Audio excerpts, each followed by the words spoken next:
नमस्ते, जय श्री कृष्णा। कैसे हो आप सभी? आशा करती हूँ आप सब अच्छे होंगे, स्वस्थ होंगे और मज़े में होंगे। आज एक नई टॉपिक के साथ फिर से आप सभी से मिलने आ गई हूँ।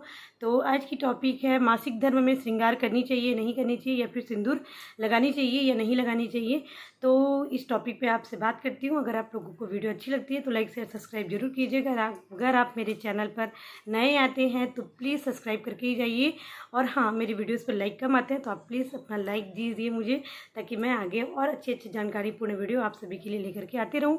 तो सबसे पहले बात करते हैं कि मासिक धर्म है क्या चीज़, है ना। तो मासिक धर्म हमें इंद्रदेव के कारण ही भोगनी पड़ती है मासिक धर्म। और मासिक धर्म में बहुत ज़्यादा परेशानियों का सामना हमें करना पड़ता है। तो सबसे पहले समझते हैं कि मासिक धर्म क्यों आती है और किस लिए होता है ये सारी चीज़ें। तो धीरे धीरे मैं आपको सारी चीज़ें बताती हूँ। मासिक धर्म जो है, इंद्रदेव जो है, इंद्र मतलब देवताओं में और असुरों में जब युद्ध हो रहा था, बहुत भयानक युद्ध हुआ। उस समय इंद्र जो है परास्त होते जा रहे थे, तो वे जो है ब्रह्मदेव के पास गए।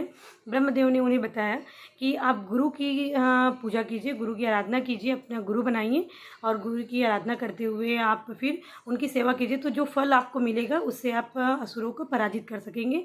तो इसलिए इंद्रदेव जो है गुरु जिनको बनाए वो एक असुर था। और इस चीज़ से इंद्रदेव जो थे बिल्कुल भी अनजान थे। उनको नहीं मालूम था कि ये असुर है, ये राक्षस है जो मेरे साथ छल करने के लिए गुरु का वेश धारण किए हैं।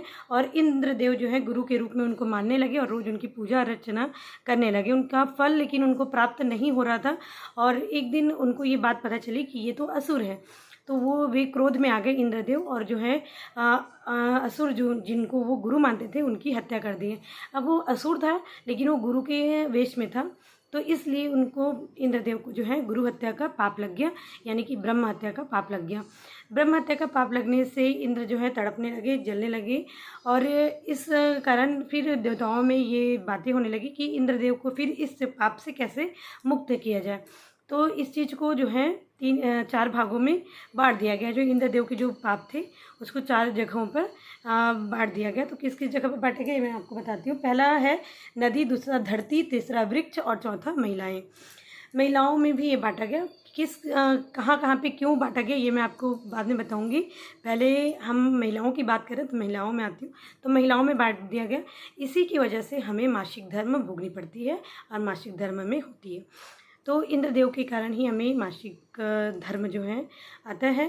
और ये जो ब्रह्म हत्या का पाप था इंद्रदेव से तो कट गया और हमारे में आ गया।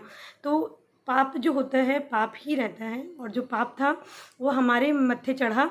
तो ये चीज़ को मासिक धर्म के 3 दिनों तक हमें अशुद्धि में ही रहना पड़ता है। अशुद्धि में रहोगे तो आप श्रृंगार नहीं कर सकते, क्योंकि अशुद्धि में श्रृंगार पूर्णतः वर्जित होती है। क्योंकि श्रृंगार जो होता है पवित्र होता है, पवित्र माना गया है। हिंदू मान्यताओं के अनुसार अगर आप देखें तो हर शुभ काम में, हर शुभ कार्य में करते समय महिलाएं 16 श्रृंगार करके बैठती हैं शुभ कार्य में। लेकिन जहाँ पे अशुभ कार्य होता है वहाँ पे श्रृंगार वर्जित कहलाता है, या फिर अशुद्ध जगहों पर श्रृंगार जो है वर्जित कहलाता है, क्योंकि ये पवित्र होती है। तो इसलिए हम श्रृंगार नहीं कर सकते, इसलिए हमें सिंदूर नहीं लगानी चाहिए, या फिर कोई भी श्रृंगार आप नहीं कर सकते। अचानक ये तो कभी भी कहीं पर भी आ सकता है, इसलिए जब आप लगाए हुए रहते हैं, जैसे कि आपको बिंदी आप लगाए हुए हैं, चूड़ी अगर आप पहने हुए, तो इसको आप नहीं निकाल सकते। लेकिन आपको बाल धो करके नहाना पड़ता है, जिससे आपकी सिंदूर जो है मिट जाती है। तो आपको पुनः सिंदूर इसमें नहीं लगाया जा सकता, तो आप नहीं लगा सकते। आजकल बोलते हैं कि सिंदूर लगा सकते हैं, क्योंकि एक तरफ से समझो तो ये जो है अभिशाप नहीं है, वरदान है मासिक धर्म जो है। तो इसके बारे में भी मैं आपसे चर्चा करूंगी बाद में। लेकिन अभी अशुद्धि की बात हो रही है, तो इसको अशुद्ध हमारे बड़े बुजुर्ग भी मानते थे। और हमारे पुराणों में भी, गरुड़ पुराण में आप पढ़ लीजिएगा, महिलाओं को जो पीड़ा भोगनी पड़ती है जो मासिक धर्म की, वो सारी चीज़ों के बारे में उसमें डिटेल दिया गया है। तो आप पढ़ सकते हैं और जानकारी ले सकते हैं। और नेक्स्ट वीडियो में इसी पर बनाऊँगी कि और क्या क्या जानकारी इस पर मैं आपको दे सकूँ। तो अशुद्धि के कारण ही हम सिंदूर नहीं लगा सकते, इसका और कोई भी रीज़न नहीं है। श्रृंगार जो है पूर्णतः शुद्ध माना जाता है, अशुद्धि में श्रृंगार नहीं किया जाता। इसलिए दूसरी बात कि मासिक धर्म में बाल सुबह जब आप मतलब कि जब भी आप मासिक धर्म में आपको पता चल रहा है कि आप मासिक धर्म में होने वाले हो या हो रहे हो, तो उसी समय आपको बाल धो करके ही स्नान करना होता है, जिसके बाद आपकी सिंदूर जो है निकल जाती है, तो उसके बाद आप पुनः श्रृंगार नहीं कर सकते, पुनः आप उसमें सिंदूर मांग में नहीं भर सकते। यही कारण है और कोई कारण नहीं है। तो आप लोग को वीडियो कैसी लगी ज़रूर बताइएगा। अगर आप लोग को वीडियो अच्छी लगती है तो लाइक शेयर सब्सक्राइब जरूर कीजिएगा।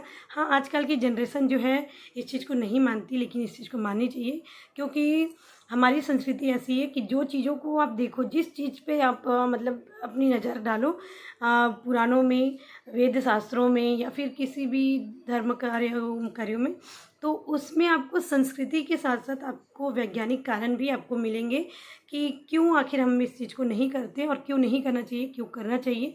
सारी चीज़ें आपको वैज्ञानिक रूप से भी मिलते जाएंगे।